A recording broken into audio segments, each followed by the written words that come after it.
Okay, now you can see we've got a rolling boil going, and you can see that it's taken on a kind of yellowish cast. I don't know if you can see that very well. It's kind of, the shot's kind of dark there. Oh, there we go. Lighting's a little weird with, the backlight.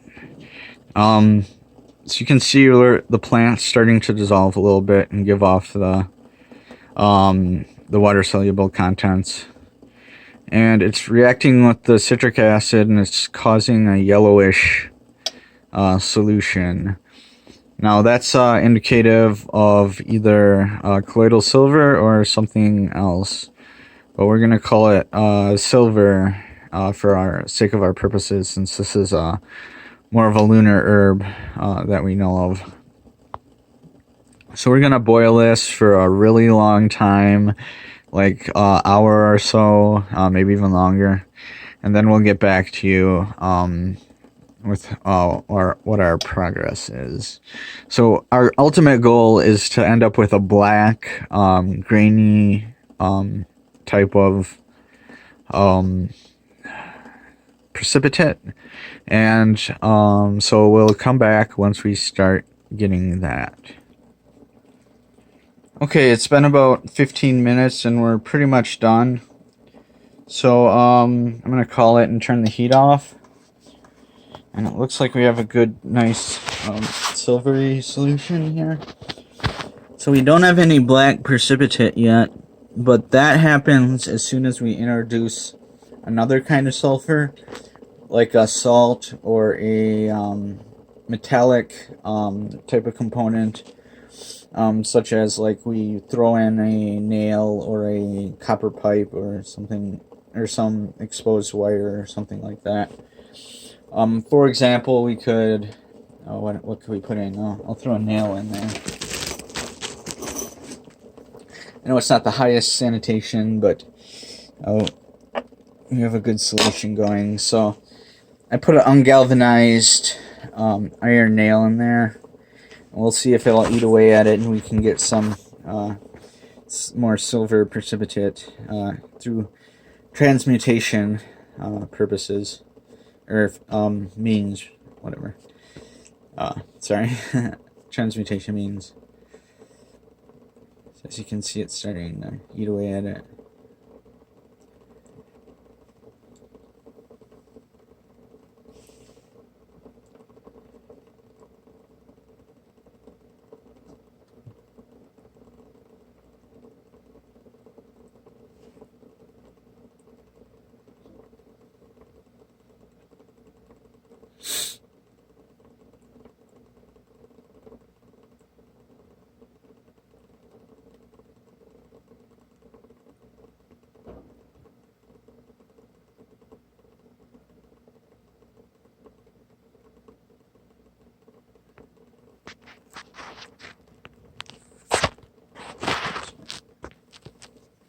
I guess we still need heat for that, so I'll turn the heat back on.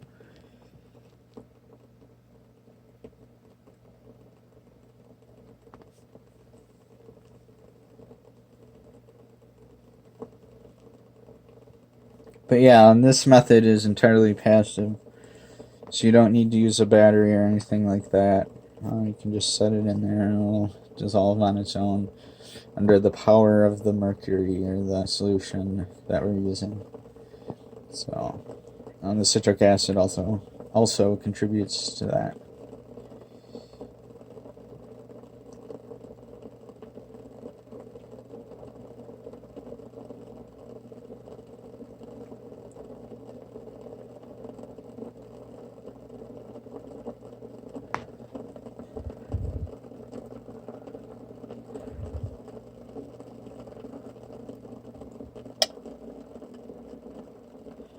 And it's just once the solution reaches maximum capacity of saturation that you start to see the black precipitate, or the black precipitation.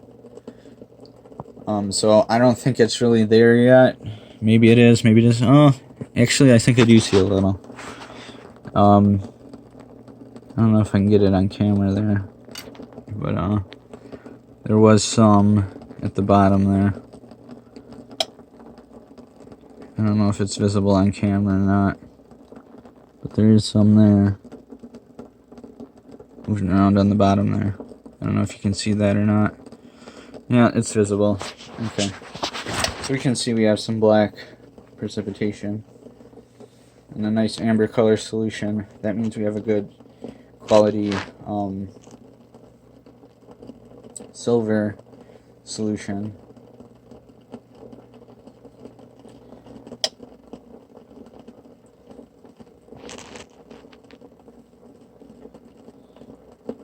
I better turn the heat off before it all evaporates. Right, so we're pretty much done with our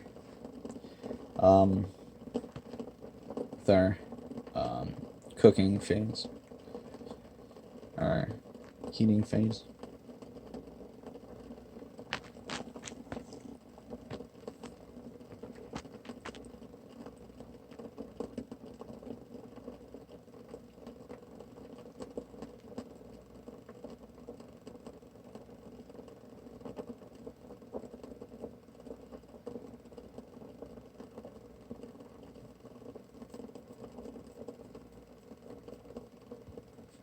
If I put a glove on, I can actually retrieve the nail, the iron from the fire, from our secret fire.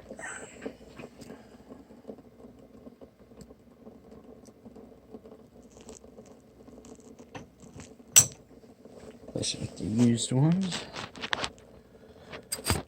Alright, so we turned off the heat. Our next step is going to be to let it cool down.